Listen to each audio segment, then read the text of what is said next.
Psicobiografías. Albert Bandura. Albert Bandura, Mundare, Canadá, 4 de diciembre de 1925, es un psicólogo canadiense cuya familia es originaria de Ucrania.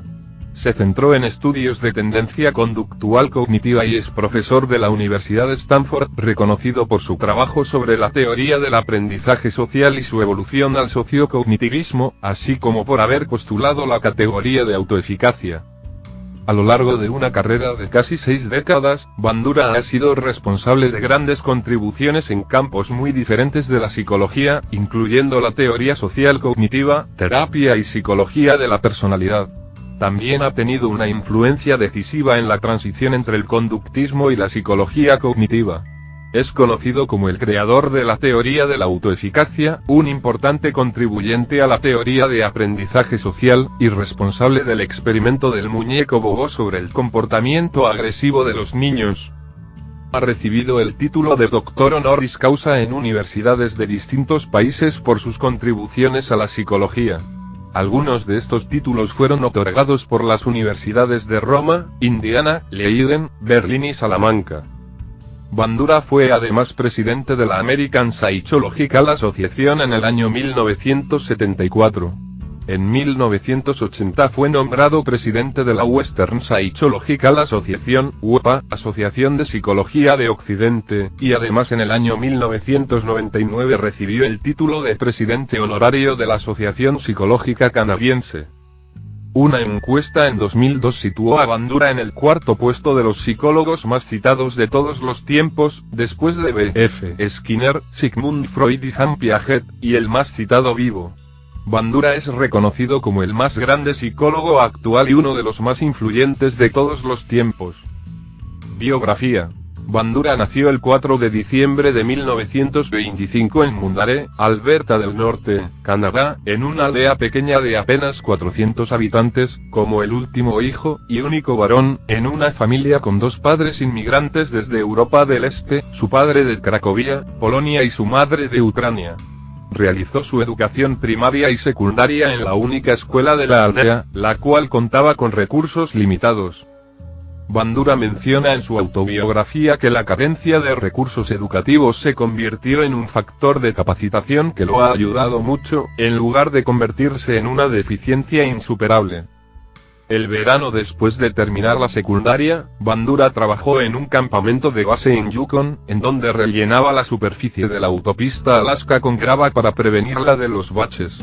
Posteriormente, Bandura afirmó que esta experiencia marcó el origen de su interés en la psicopatología humana. Posterior a esta experiencia, se matriculó en la Universidad de Columbia Británica, en Vancouver, donde por casualidad, descubrió que le gustaría dedicarse a la psicología. Obtuvo su título de pregrado tras 3 años de estudio en 1949 y decidió continuar sus estudios en la Universidad de Iowa, Estados Unidos, ya que su programa de psicología es considerado uno de los más grandiosos. Bandura llegó a Estados Unidos en 1949 y obtuvo la nacionalidad en 1956. Recibió su máster en 1951 y su doctorado en psicología clínica en 1952. Después de realizar una pasantía postdoctoral en el Wichita Guidance Center, Bandura se unió al profesorado del Departamento de Psicología de la Universidad de Stanford en 1953. Se casó con Virginia Barnes, 1921-2011, en 1952, a quien conoció de manera fortuita en Iowa y con la que tuvo 2 hijas, Carol y Mary. Investigación. Bandura fue inicialmente influenciado por el trabajo de Robert Sears sobre antecedentes familiares en el comportamiento social y el aprendizaje identificatorio. Dirigió su investigación inicial en relación con el aprendizaje social en la motivación, pensamiento y acción humana. En colaboración con Richard Welters, su primer estudiante doctoral, desarrolló estudios de aprendizaje social y agresión. Teoría del aprendizaje social. Durante la fase inicial de la investigación de Bandura se analizan las bases del aprendizaje humano y la disposición de niños y adultos para imitar acciones observadas en otras, particularmente la agresión. Teoría del aprendizaje social. La teoría del aprendizaje social plantea que buena parte del aprendizaje humano se da en el medio social. Al observar a los otros, la gente adquiere conocimientos, reglas, habilidades, estrategias, creencias y actitudes. Aprende acerca de la utilidad y conveniencia de diversos comportamientos fijándose en modelos y en las consecuencias de su proceder, y actúa de acuerdo con lo que cree que debe esperar como resultado de sus actos. Esta teoría establece que hay tres sistemas reguladores que controlan las conductas. Primero, los incentivos previos influyen enormemente en el momento y respuesta del comportamiento. El estímulo que se produce antes de la respuesta conductual debe ser adecuado en relación al contexto social y las personas actuantes.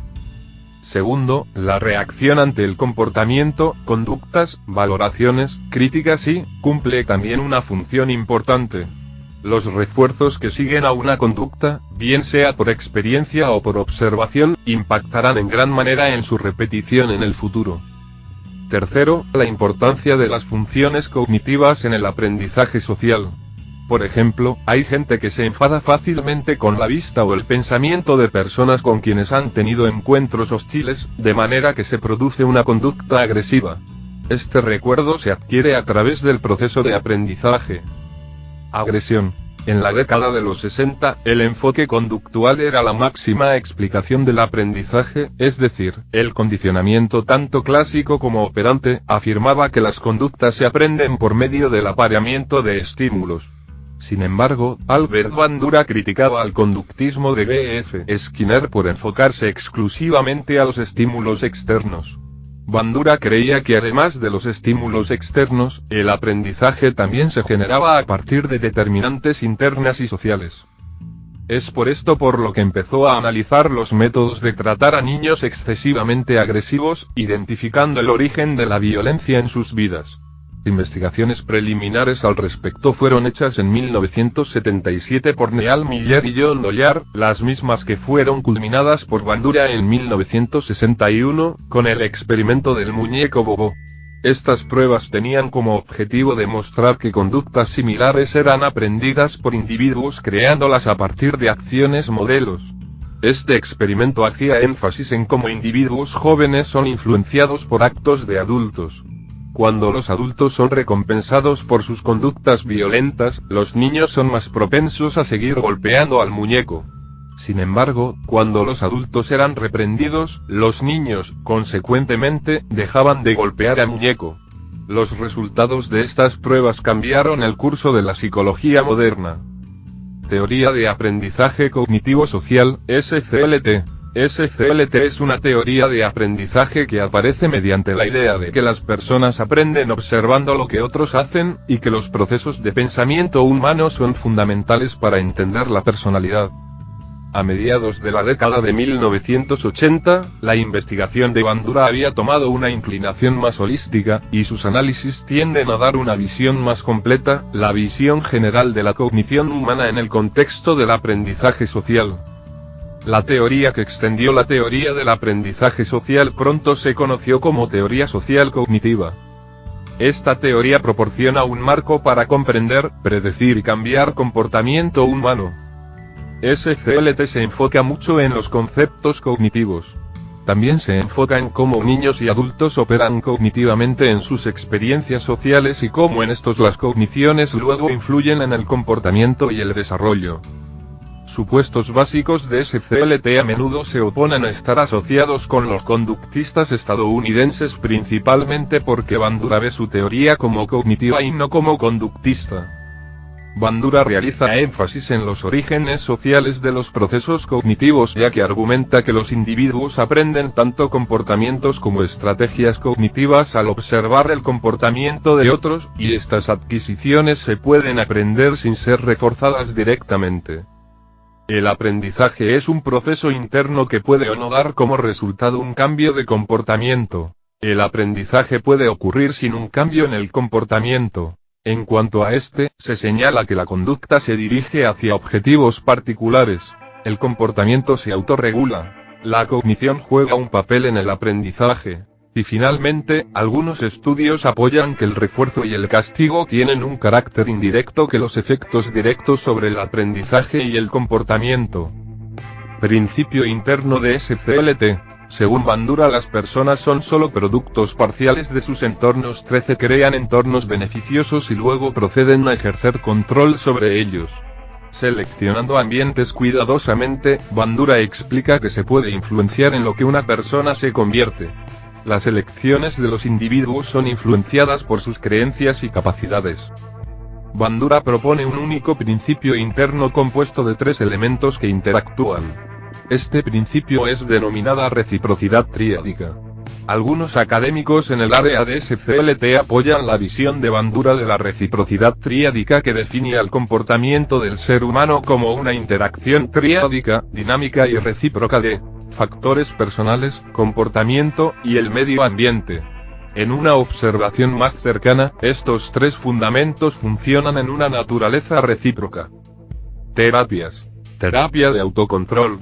Esta técnica terapéutica incorpora las ideas bases de la autorregulación y ha sido exitosa con problemas relativamente simples de hábitos, como por ejemplo, fumar, hábitos de estudio y comer en exceso. Dentro de esta terapia se utilizan 3 recursos: tablas, registros de conducta, planning ambiental y autocontratos.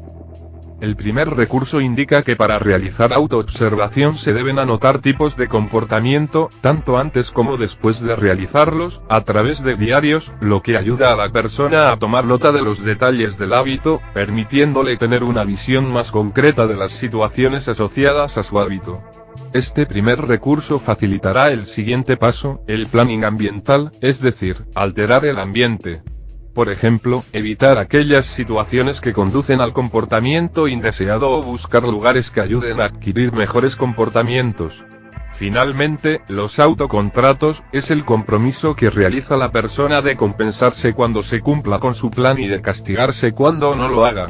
Estos contratos deben estar bien detallados y deben ser escritos frente a un testigo. Terapia por modelado. La terapia por modelado propuesta por Bandura sugiere que en una situación en la que se enfrente a una persona con algún trastorno psicológico contra alguien lidiando con problemas similares de manera más productiva, por imitación, el primero aprenderá del segundo.